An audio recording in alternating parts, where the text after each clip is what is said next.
Welcome to No Instructions. I'm Bob. And I'm Josh. We're back. Hey, man. Hey, how you doing? I'm all right. Cool. How is everyone out there doing? We'll just wait here while you respond. Oh, for real? That's crazy. I did that too. I'm glad to hear that. I know.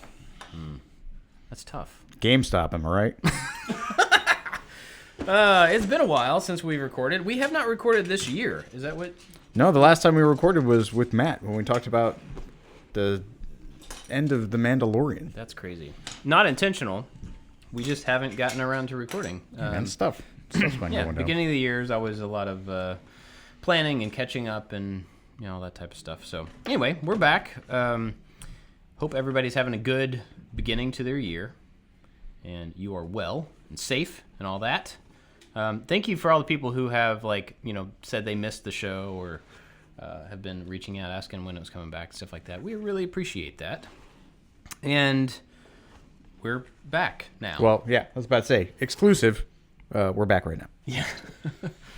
I was going to be working on this model that I got, several shows back. This is the Ford GT. This is a 2006. It's one of my favorite cars of all time. Just super cool. So I got this thing all opened up, and I was going to start working on it, and then realized that I really should be painting all the pieces before I put them together. So Yeah, I'm that's not going to work on this a one. rule of models that we put together on the show that we've never really abided by. Yeah, I think there's some really basic, I could paint the orange on this one. I could paint the interior pieces black, so at least it would have that, maybe not go all out. But, so I'm going to set this aside and do something else. What are you working on? This is an exciting one. Yeah. Everybody should be watching the YouTube video. If you don't, because I'm going to show you real quick, because this box is heavy.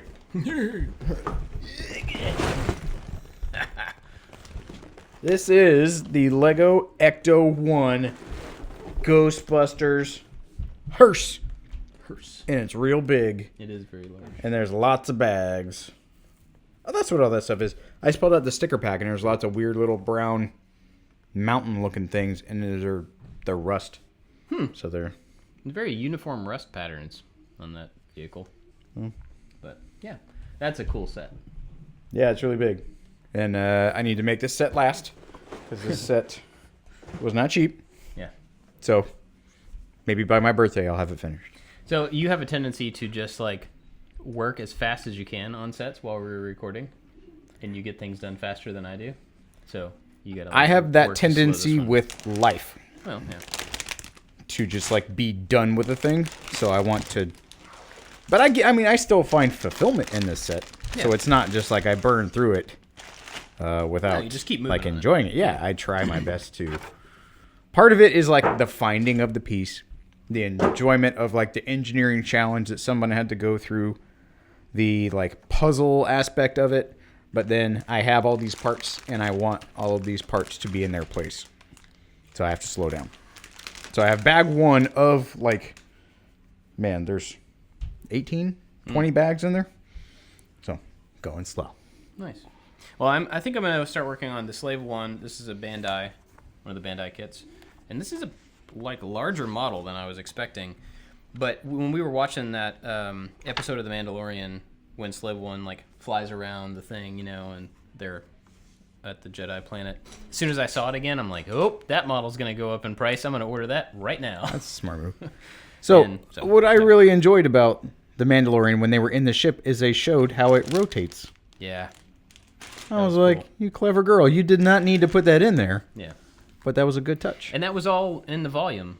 They just had a set, and then they projected the inside of the outside walls of the spaceship on them, and then just rotated it in the volume. That's super cool. Whereas that would have been practically impossible or not worthwhile thing to do, if they had done it in a real set. All right, I'm gonna open these bags real quick. Well, I guess I'll use a knife. Not as quick as you had anticipated. These are kind of loud bags, so apologies for that. So it's been a while since we have recorded, so we haven't talked on here about. Believe it or not, Josh and I do talk when we're not recording the show. So we've talked a lot over the last month or so, but we haven't talked on here about WandaVision, about I don't know, any other nerdy, interesting stuff. So you got anything going on? Any Any things we haven't really covered that you wanted to jump through? Let me see. What can I tell the people? See, we just finished our... oh, crap. What's it called? It's not a mudroom. Stop trying to say mudroom. Mudroom. Laundry room. Laundry room. Good grief. It's like when you get one of those neurotic little things where your brain is like, just say this. They'll get it. And I'm like, that's not the word. Our laundry room, which we used some of the tile from the leftover project video that you had, and then we splurged and got ourselves a grown-up gift where we got the fanciest and the dopest washer and dryer. So excited about my new cool washer and dryer. Such an adult. I know. I don't have to put detergent in it every time. It just has it in there because it's the future. But we finally finished that project. I am starting something new, albeit slowly, but I am challenging myself this year to build another bass guitar completely from scratch. So the one that I had before, I made the body, I took the electronics, and I took the neck from a kit, and I married those two together. And so I said, Self, you know how to use Fusion. You know how to model. You taught people how to model. Why can't you do this yourself? And I said, dang, Self, that's a fine question. Wow, Self, you're really smart and handsome. And then I'm scared to do it. So myself is challenging myself because myself knows what myself can do, but then my other self doesn't want to do it. You guys should all get together and get on the same page. Oh, it's frustrating, the battles that we have. So that's what I am attempting to do this year. But again, I'm scared. I don't know why I'm scared. It's really stupid. It's a piece of wood. It's not like the only piece of wood in the whole wide world. Yeah. We just got a truckload of cherry that the three of us, me and Bob and Anthony here. Anthony found some on an auction site. So we have almost as much walnut as I have in cherry now. So it's not for a lack of material. I don't know why I'm so hesitant to start that project. Well, I mean, it's one of those things that there's a lot of pieces to it, a lot of steps that all have to work together, and if you've never done them, it seems overwhelming. But I guarantee you, you've been spending tons of time doing research and stuff, but once you actually start taking those steps and doing it's going to be like the Lego set where you do one and you're like, well, I got to do the next one because that's where it naturally goes to. Then you'll be flying through all the parts of it. And like you said the other day, once you're done with it, it's not like you can't ever make another one or improve it or take it apart or change something. It's just like one of the projects, So yeah, I've done a lot of growing in that aspect lately. That I get so excited or I get really kind of nervous about like the thing that I'm going to make or the thing I'm going to commit to, and I have this feeling that thing has to be the perfect version. Like I have it in my head. And I've grown in my skills over the years. This is not the first, instrument that I'm going to kind of make. So it's the next logical step. And so part of it is doubt. And the other part is that I don't think it's going to be as perfect as I want it to be. And I came to the realization that is a stupid goal that creates a stupid hindrance. And that I don't need to be limited by that. And while I want something to be as perfect as it possibly can because I'm anal retentive and I'm a perfectionist and all those things, it probably won't be. And the bass that I have right now, the one that I made, isn't perfect. And maybe it's because somebody pointed it out. Like I was playing, I play bass in church every once in a while, and someone pointed out that the pickups that I have on the bass that I made that came with the kit are weak. And so I had to add a lot of gain in the system, and it caused undue attention or unwanted attention to me. So, well, the thing that I made is faulty, or it's not great, and now it's publicly facing not great, and that bothers me. And so this was me making another one is in response to that silly thing. Someone says, oh, those pickups are kind of weak. We need to add more gain. A simple thing that someone who is an audio engineer, it's not really that big of a deal, but I took it as a big deal. Something I made is lackluster. Or it's faulty, or I did something wrong, even though I probably didn't, or maybe I did, I don't know. So I go, okay, in response to that, I'm going to make the perfect one. I'll make the Holy Grail, whole Excalibur. But then I'm like, well, if I'm going to cut this thing on the CNC, I'm about to cut Excalibur, which is stupid, because it's not. Yeah. It's a piece of wood. Yeah. But I challenge myself to model it to what I wanted the first one to be, but the first one wasn't, because I wasn't good enough at my modeling. I had never really done 3D CNC work before, so I kind of caved and just did it two-dimensional on my X-Carve and then cut it out on the bandsaw. So now I added some swoopties where I wanted them always to be, but I didn't really know how to make swoopties, and so now like we can add a chapter in the Fusion course about how to make. All you do is buy the guitar swoopty swoopties. plugin. Duh. Yeah. That's cool. I'm glad you're doing it. And it motivated me to like take a step towards a guitar that I've always kind of wanted, but I don't need. And so I've never taken a step towards making one from scratch because I have several guitars that I don't play. And that's I don't think that should be the metric. I spoke one time into my Instagram stories around Christmas time about the motorcycle. And everybody who is following along with that motorcycle saga is super excited about it.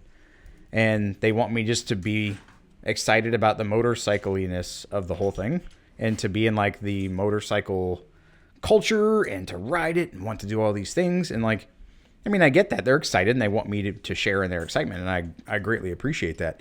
But like riding the motorcycle was never really the goal. Yeah. And it's really intimidating. And I don't think I would do it very often. And so for me, the goal was just to learn more about engines. I mean, that's what I talked about on here, and that's why the person gave it to me.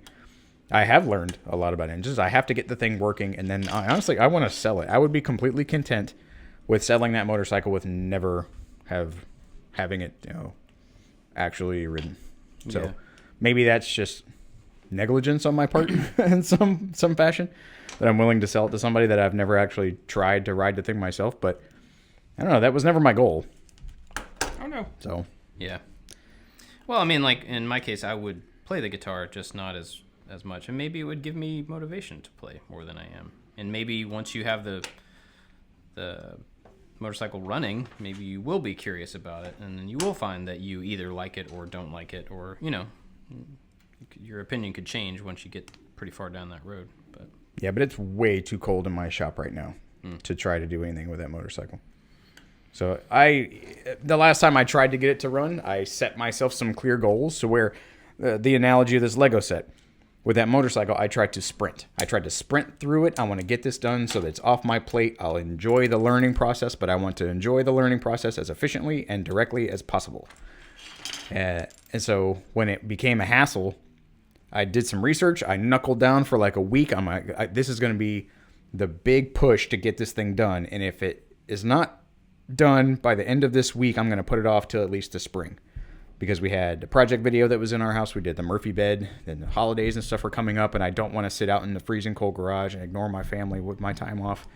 So it's sitting there. It looks nice. But I have a purpose for it. I'm not being lazy. I'm going to finish it in the spring, hopefully. do you think that's going to change since the timetable will be different? Like your pace and your like determinedness, how determined you are to finish it? Determinedity. Will that change? Do you think you'll slow down and like actually intentionally slow to enjoy, or will it for the motorcycle or in general? No. For the motorcycle.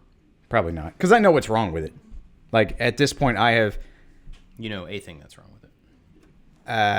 Well, yeah. I mean, and I don't mean that in a negative way, but like with engine stuff, it's like the next step, and then who knows, honestly. Yes, I know right now more clearly than ever the problem with that motorcycle and why it is not running. Yeah. But the process of correcting that problem is taking the whole motorcycle apart, taking the engine apart, and resetting the timing, which in itself is not inherently difficult, but getting to it is disassembling the entire thing. Right. And that's where like, okay, I know how to do it. I've done it enough times already. I just don't want to do that right now. That can go on the back burner. I have a clear path to what I think could be success, and I will get to it at this time period. So I'm trying to be more purposeful and not be so just heads down and sprint to a goal just because it's on my list. I'm trying to be content with things existing on my to-do list as long as they have a clear, scheduled amount of effort. They're not just there as like a figment that like I walk past and ignore it so that it just becomes the thing that I walk around. Like, nope. I know. And so if anybody's looking for a motorcycle, maybe around springtime I'll have one that works. You can have it. Maybe. Maybe. I don't know. Maybe Could be wrong. If you're not going to drive it and find out, then who knows? Yeah. It's all theoretical. That's cool. Well, What kind of guitar would you want to make? there's a Fender called a Starcaster, and it's one. They're remaking it now. There's reissue versions of it and stuff. But for a long time, it was one they made in, I believe, in the 70s, and then they kind of stopped making it for a long time. And it's semi-hollow body. Kind of has like the front horns of it are they're like offset a little bit, so like a Stratocaster would be. Mm-hmm. But the outer shape of it and the top of it is a little closer to like the Epiphone. Is it E55, the semi-hollow body? That iconic Epiphone, whatever model that is, I don't really know.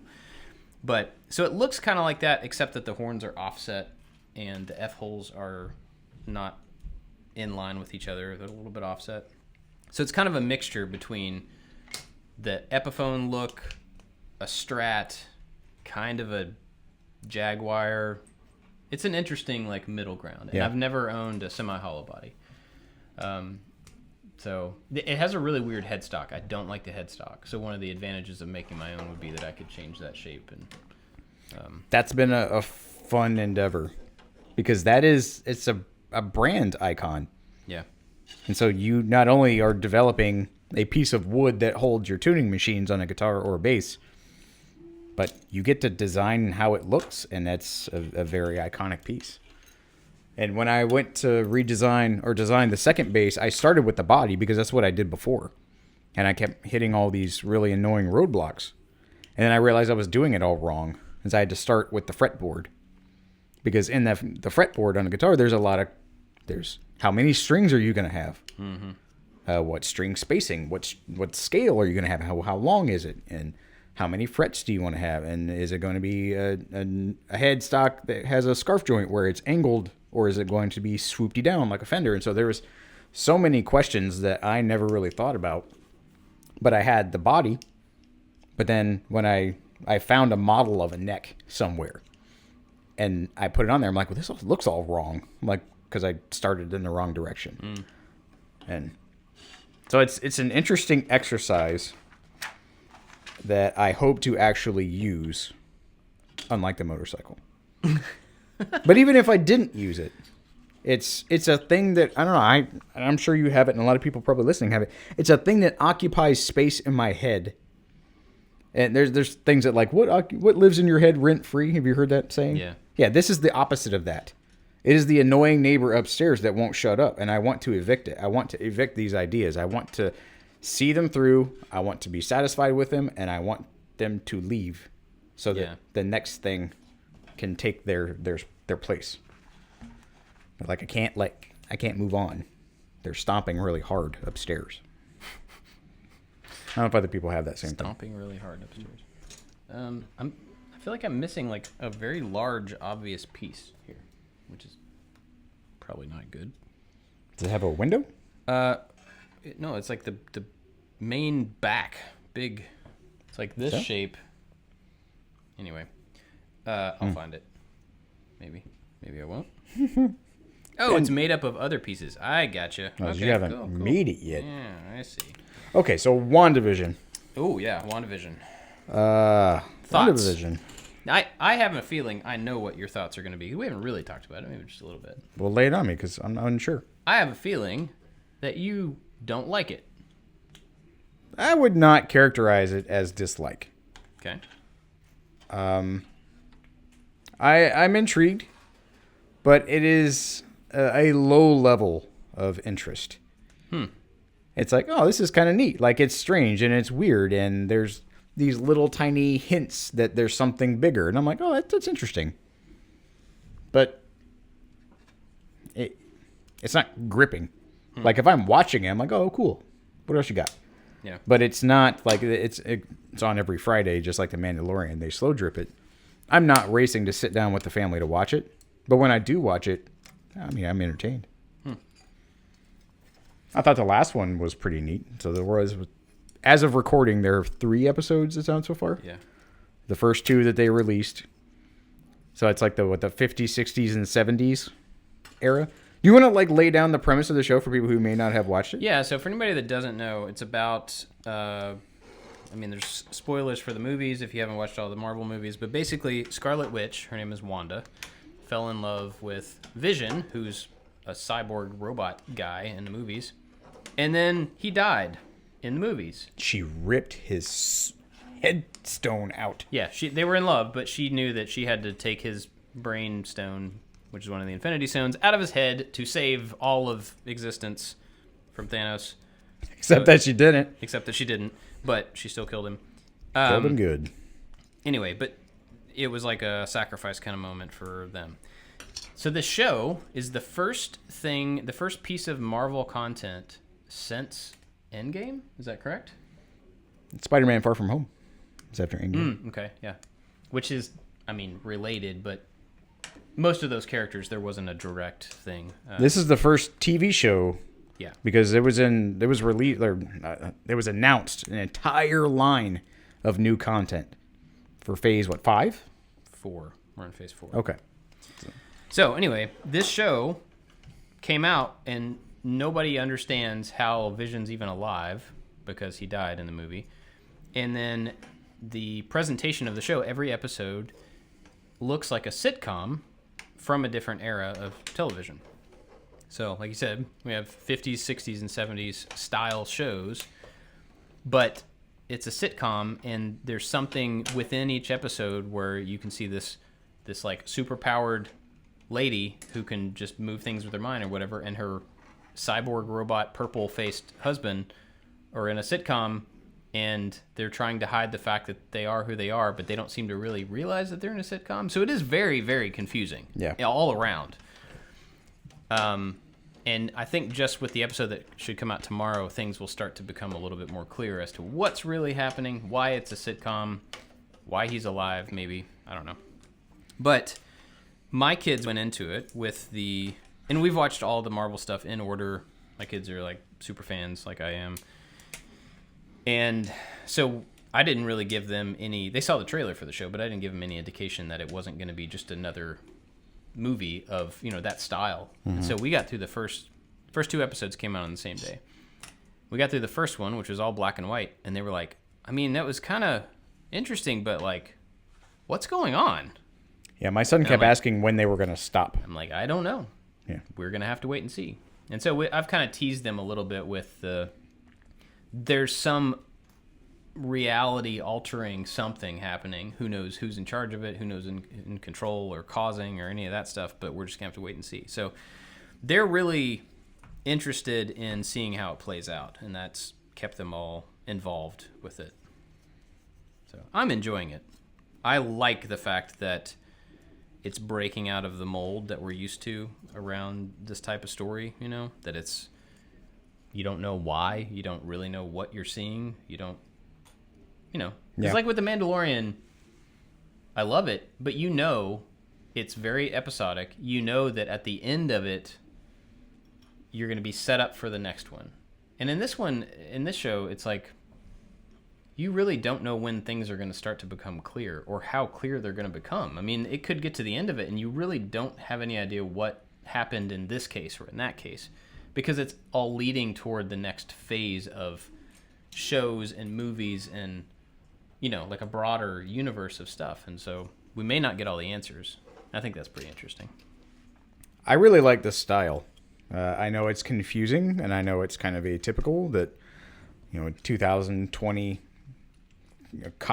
extremely popular comic book series just decides to take on the style of 50s, 60s TV shows. Like the first episode was, and it's not just like shot in the style, but then they're having like a normal superhero kind of dialogue. It's as if these 2 characters and then some ancillary people in the town are in the Dick Van Dyke Show. Yeah. Like Vision walks in the room and like walks around the ottoman where Dick Van Dyke used to trip over it in the opening sequence. If you watch shows, and if you're old enough to remember when it came on or watched it on like TV Land or anything. So, and they interact. They have a lot of the same dialogue. The types of jokes. Yeah, they have little commercials that they make. Like some of them are like derogatory toward women in that like she needs to be cooking in the household because it was of the time. So it's not like a parody. It's as if you're watching the Dick Van Dyke Show with these two other characters that happen to have like superpowers, but they don't use them for good. They use them for like she uses it to like make the vacuum go or to make dinner appear on the table. And so I was like, oh, this is kind of like Dick Van Dyke Show and Bewitched kind of weird thing going on. And the very next episode was the Bewitched style episode, which, and in those moments, like there's weird little things that happen that pull Wanda specifically out of her environment mentally for a moment. And it does the same thing to you. So like you are discovering that something is a little amiss with the main character in the show. So it's kind of neat. Like they have laugh tracks. Even the first episode was actually filmed before a live studio audience. Did you know Oh, was it really? Yeah. It sounded like a laugh track. Oh, cool. No, they did a live studio. In fact, to replicate like the visual look of everything, they used modern cameras, but they used period lenses from each one of those eras. Oh, that's neat. To get the right look. They even modified the color of the objects on set so that they would look like they should look in black and white on modern camera sensors and stuff. They went like really far. Well, the set design and the that costume stuff. design are spot on. Yeah. Like perfect. Yeah. The third one was a Partridge Family kind of Brady Bunch-ish 70s, very bright colors. The grass was, like AstroTurf out in the backyard. And like there's more drama developing. And I remember my son, who's 10, just kept like thinking it was an interstitial or there was like a throwback, some kind of memory that she was having. And I'm like, no, this is what you're watching. And he was a little disappointed because he didn't get it. And I'm like, yeah, the whole point is so that you don't get it. You don't get it yet. Yeah. And he was uncomfortable by it. But he wanted to come back and watch the third one, so he must not have been all that uncomfortable. But it's a Truman Show meets Pleasantville with comic book characters. Like the black and white at times reveals some color because something is off. The townspeople, like they know more than Wanda and Vision know. So it's this weird, like they are the subject of some kind of experiment or some kind of weird thought prison with little asides to like a control room where there's TV screens or I don't know, like it's cool. They're leaking just enough in each one of those episodes to remind people that something about what you're seeing is wrong in the story, not just you're watching a 1950s sitcom in 2021, Right. Yeah. but like something in the story is wrong. So what I think is going to be really interesting with this particular show is the second watch.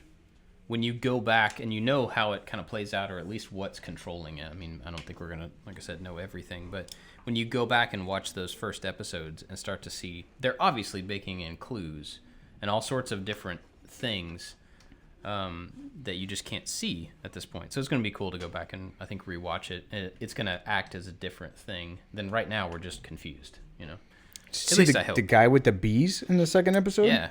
That was creepy. Yeah. She walks out in the middle of the street, and there's a dude coming out of a manhole with bees all around him, and it gets real ominous. And she just says, no. And, like, boom, it goes back to what they were doing. I'm like, whoa, that was cool. Yeah, everything, like, rewinds, and it's really interesting. If you're, at all interested in checking it out, I would highly recommend it. So I think we get into some kind of theory stuff here, because I have some theories. Okay. They've made it pretty obvious that, like, this may be spoilery, so at this point. There's little indications of sword all over. So sword is in the MCU. SHIELD was this group of, I don't know, what would you call them? A government agency, like protection agency or something like worldwide counter bad guy agency. Yeah. And it was like Earth defense, basically. And so SHIELD fell apart in the movies. Sword in the comic books, I'm not super well versed in this, but as I understand it, Sword is the galactic version of SHIELD. It's the one outside facing. goes out. And so in this show, for the first time, we're seeing this little sword icon. Like, one of the characters had it on her necklace. Mm-hmm. It was on the back of the bee-suit guy. It was on the side of the little toy plane that she found in the bushes. It's like peppered all over. Mm-hmm. So Sword is either in control of this thing or trying to get in touch with her through this thing. I think they're in control, personally. I think she's in some type of like meditative state. Yeah. That they're keeping her in. Yeah. There's a lot of assumption that this is based off the House of M, which is a comic book series. Forby and I actually talked about this when he was here recently. And in that comic book series, after Vision died, she basically started rewriting reality because she's that powerful. She started rewriting it so that he could be alive and be with her. And the rest of the world was trying to work against her as a way to stop her from just ripping reality apart, because the downstream effects of, like, well, if he's alive, then that means this thing happened and that thing happened and these people died and this thing happened and whatever. So that sounds pretty good. Yeah. So they would just like create a reality where she's trapped with him. Yeah, she's in a cell, maybe until they figure out what to do or how to stop her, and she may not even realize she's doing it. That's the thing, So anyway, that's my assumption, is that Sword... Professor X keeping her there? I don't know. Whoa. You never know. That'd be cool. But in that same series, apparently she was Magneto's daughter or something. I don't know. Whatever. Comics get kind of crazy. But that's probably where this is going. So the Sword is also, because it's the outward-facing intergalactic kind of defense whatever, it should be related to Captain Marvel. It should be related to the Skrulls. The Skrulls, yeah. Skrulls. The end screen, or the end scene in Spider-Man. Yeah. Nick Fury was out in a spaceship somewhere. Yep. Hanging out. That's probably Sword. So I think that's where it's headed. But then at the same time, there's like multiverse stuff happening, and she's supposed to also be in Doctor Strange 2, and that's all multiverse related, and who knows? I think that's why it's exciting, is because they're mixing and they're pulling pieces from different comics and new stuff, and they're just kind of jamming it together. So you might think, it's going this direction, and then it changes because they're writing something new. So I think it's good at Marvel to try to drudge up as much intrigue as possible, because they've been out of the limelight for a while. Yeah. I love seeing Twitter explode about who they think is going to be in the next Spider-Man movie. It's ridiculous. Because it's like half of the Working Screen Actors Guild apparently has signed on to this movie. All of the previous Spider-Men, all of the bad guys. I don't know how much is actually substantiated and how much of it's true, but even that in itself is cool. I mean, they talk about Doctor Strange in the multiverse, and with the newest Spider-Man movie, like the Sony one, the cartoon. Oh, Spider-Verse. Spider-Verse, yeah. It opens up, especially even with the comics that Spider-Man had. There's an entire series to all of the different Spider-Men that exist across the multiverse, and then they all come together. And so it's not beyond the scope of reality to try to have more than one Spider-Man. If you get Tobey Maguire, the Facebook Kid, and Tom Holland all in the same movie like that. Facebook Kid? What is that guy's name? He was in a Facebook movie. I don't remember his name. Garfield? James Garfield? Andrew? Who's James Garfield? I don't know. He was a president, I think. Yeah, he was. He can bring him back too. Yeah, that'd be cool. We have past presidents in the... He would be the suckiest Spider-Man. My beard won't fit under this mask. In my day, spiders were bad things. But yeah, I'm starting a petition now to put James Garfield in Spider-Man 3. You should just put it on Twitter. Everybody will think it's true. Whoa. We're going to exhume James Garfield and put him in. James Garfield, Mark McGuire. Someone named Holland. Mark McGuire from... The baseball player. Oh, I thought you were talking... Wasn't he the lead singer of a band? I don't know. He's a baseball player. What's the name of the band? Oh, man. I'm thinking of somebody else. Mark McGuire. It's Mark McGuire. Mark... Oh, man. Terrible. You talking about Sugar Ray's lead singer? Yes. What's his name? Mark McGrath. Oh, okay. All right. Well, we can put him in it too. Sure. What in the world? Might as well. Did I ever tell you I was standing next to him in line at Disney World? Mark McGrath? Yeah. Did you wash your hands? It was really strange. We were there with the kids. We were in line. I think we've talked about this. We were in line at It's a Small World. And I like look up. The family in front of us was this guy. And I'm like, I'm pretty sure that's the singer from Sugar Ray. And this is maybe, I don't know, 10 years ago. So they weren't popular. He wasn't doing that anymore or whatever. So I'm like looking at him like, I'm pretty sure that's him. And wife and a couple of kids and everything. And I like pull up my phone trying to just be real, like look up him, looking at the face on my phone and him. I'm like, oh yeah, that's totally him. And then a couple weeks later, I saw that he was in Epcot. They were having like a wine festival or something at Epcot. No, yeah. And he was like one of the attendees or something. So Do you know that? My brush with greatness. Do you know right Theo Vaughn? Nope. He's a podcaster, apparently, which caught me off guard. Yeah, really.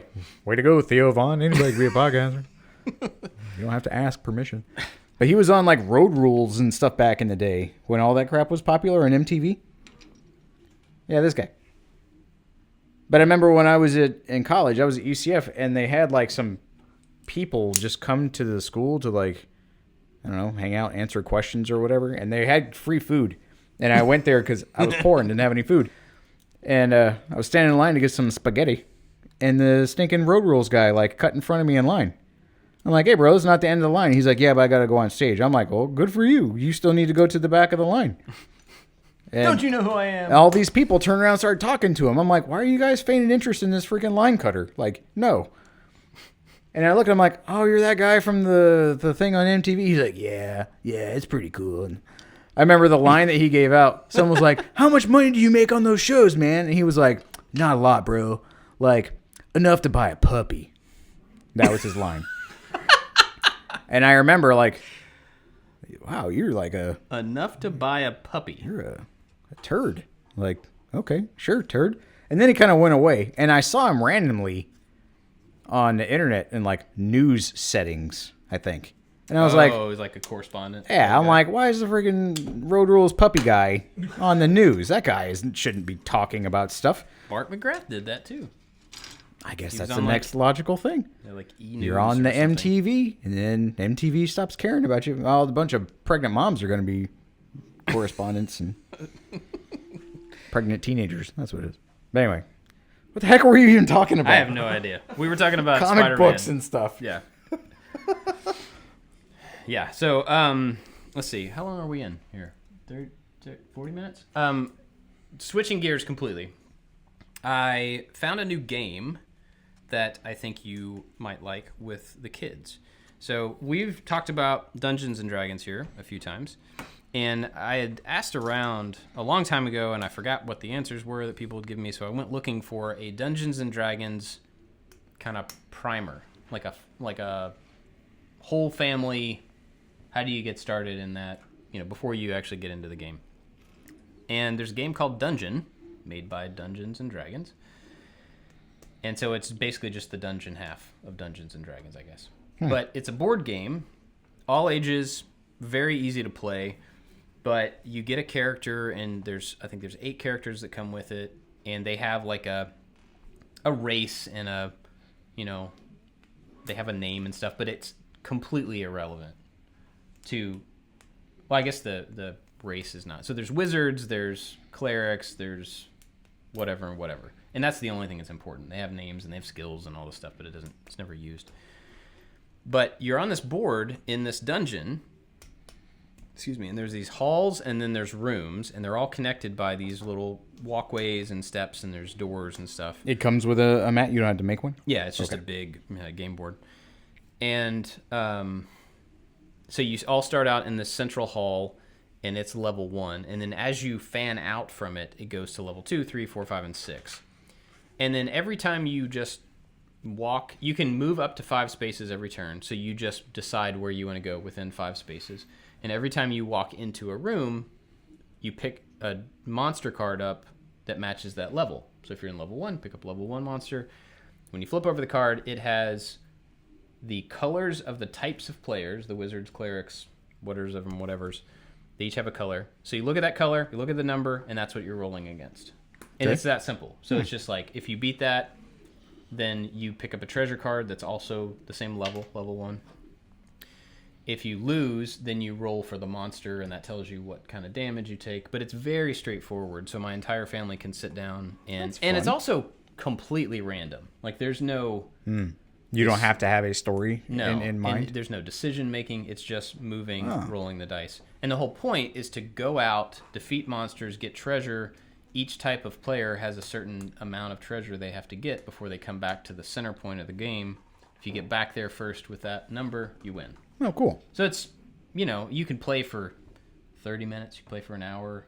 It moves really quickly between people. They're fighting without actually fighting something and having to worry about a bunch of details.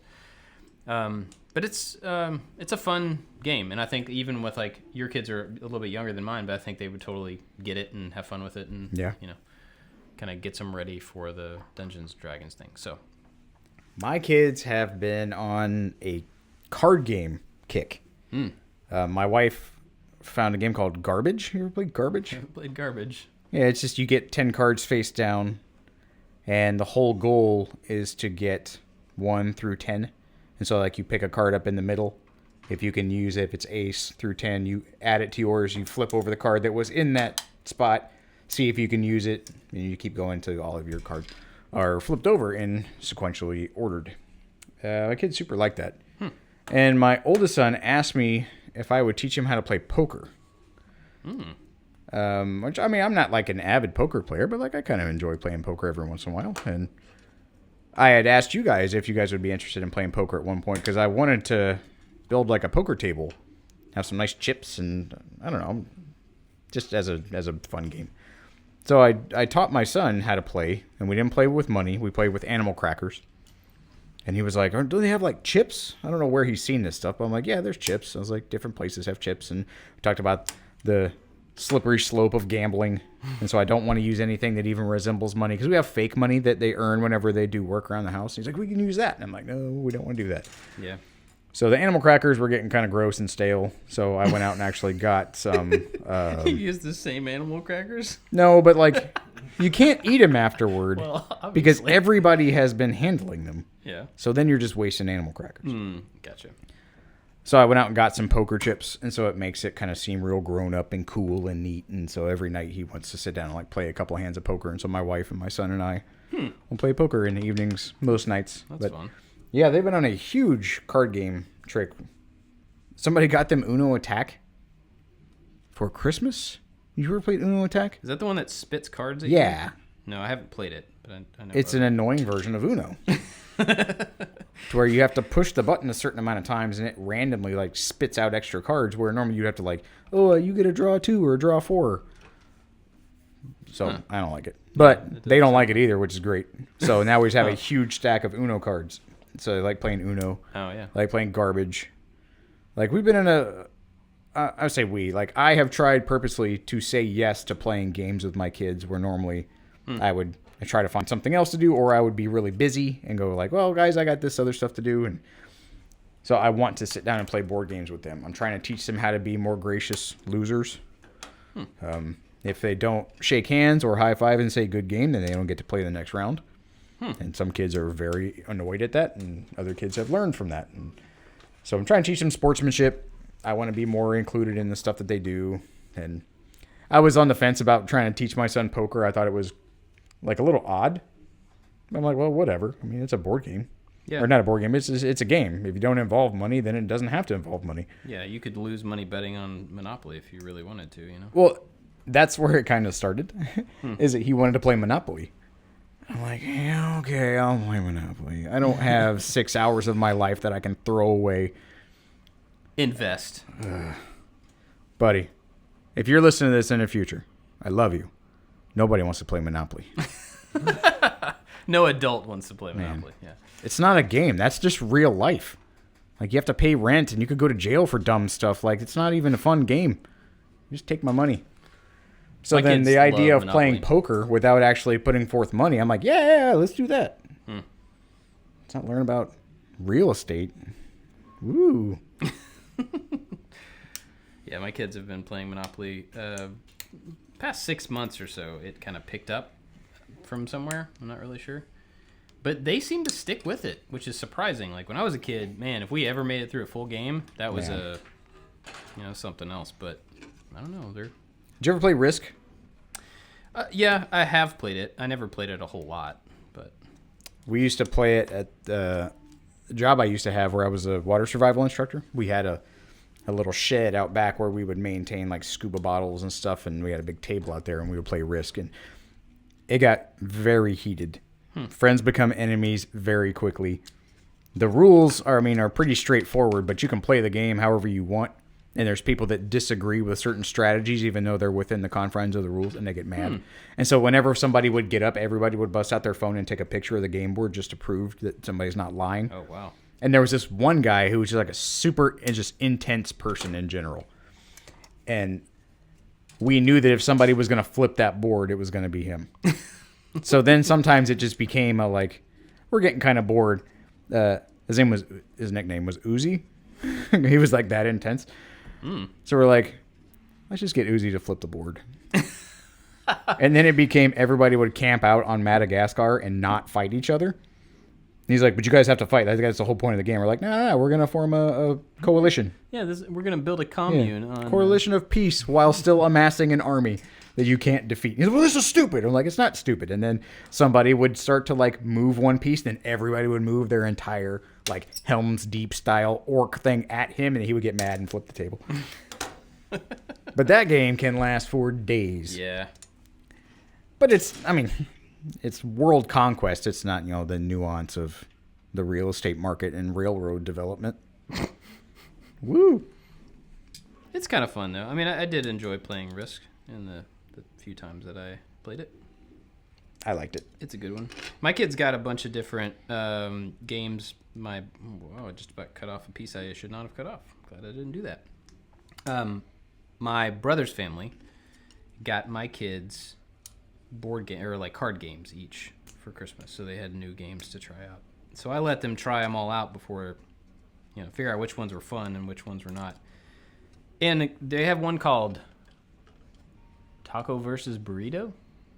Not throw burrito? Taco versus burrito? No, we love that one. But no, this is Taco versus Burrito. And basically, you have a little taco shell piece of paper, and you're just trying to load it up with gross ingredients.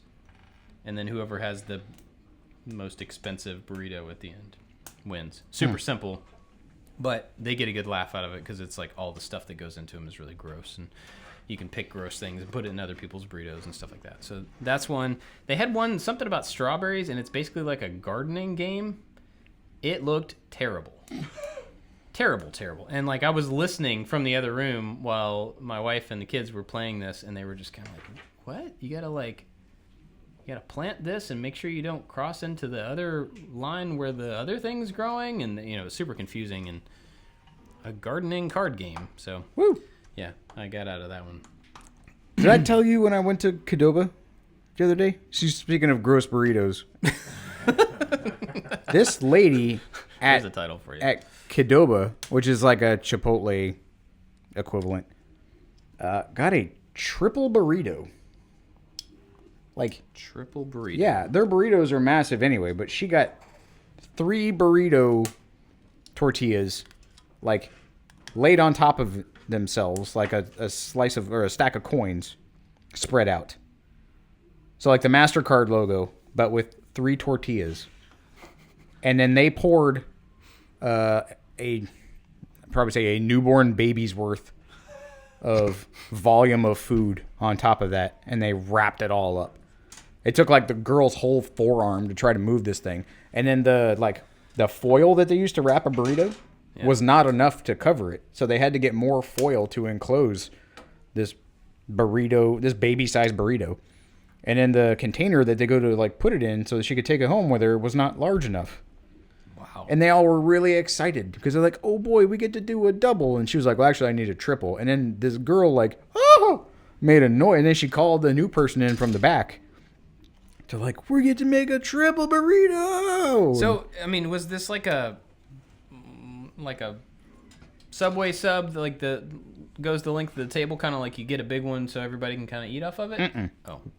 She was saying that she was buying it for a guy I don't know who this other guy was, but he was not with her. She was like, oh, yeah, he normally gets a double, but he said he wanted a triple. And so you just, like, get extra proteins and extra whatevers. Wow. And it was like a $19 burrito. Oh, my gosh.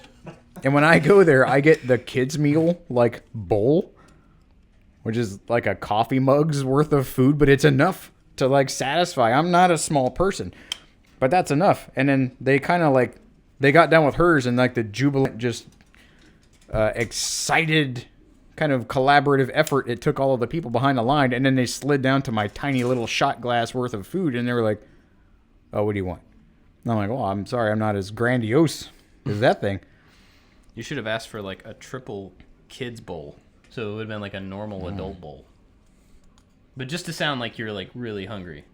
I want the triple kids bowl, please. Yeah. That was something I was not prepared for. I have never seen anybody do that. Although at McAllister's, if you get the large potato, have you ever gotten a large potato there? I've never gotten a potato out at a restaurant before. They have pretty good potatoes because, like, they have all this.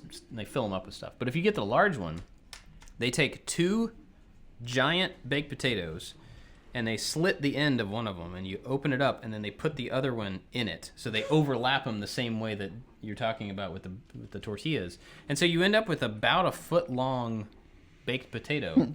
Foot long tato. And it's just, it's gapped in the middle, so they just fill it up with chili and cheese and whatever else you want. For those pretty listeners good, though, not in the United States, please reach out to me on social media to let me know how this has affected you.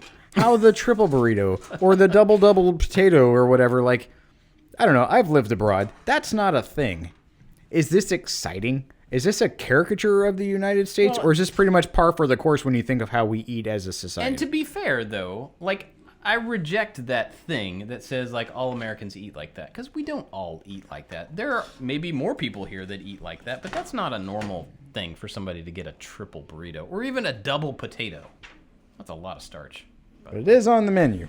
It is on the menu, but the triple burrito's not on the menu. That's just so you could flip that, Well, not as a disgusting American, but someone who's very clever, clearly very creative. gaming the system.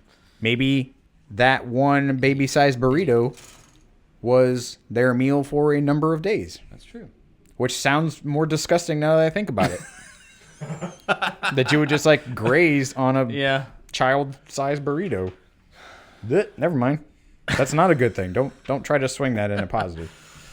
Bad idea, people. Yeah. Where do these pieces go? Anyway, we don't all eat like that. Just so you know. Just most of us. What else we got? I'm trying to figure out where these pieces go.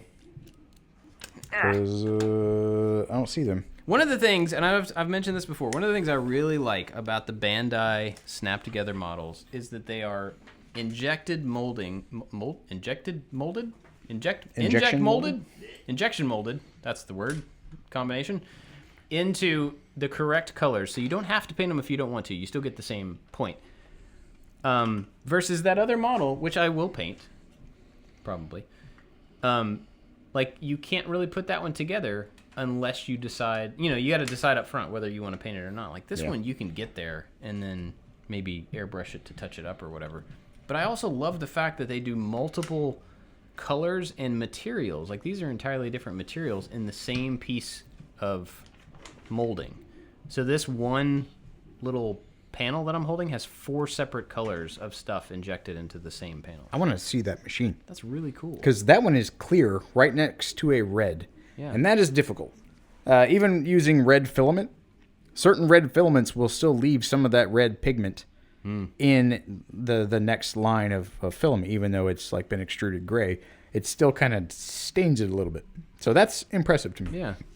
I mean, I wonder, I don't know how they do that. There's probably a video on People the are internet. smart. People are kind of smart sometimes, especially the ones that make triple layer burritos. You got anything else you want to talk about today? And do we want to do a quick recap, a pro and con? Sure. Of the silliness that's happened in this country since we last Oh, spoke? no, I don't want to talk about any of that garbage. Okay. No. It's all con? I don't know. Man. It's terrible. I don't want to talk about Do we that have stuff. any pros and cons that we have not talked about? We'll ring in the new year. Let's see. If you're watching a YouTube video, I have a beanie on because it's snowing and freezing cold outside, and I don't know where my hat is. You lost your hat? It's not with me. It's somewhere. Everything's somewhere. That's true. Put that on a t-shirt. Except for Wanda.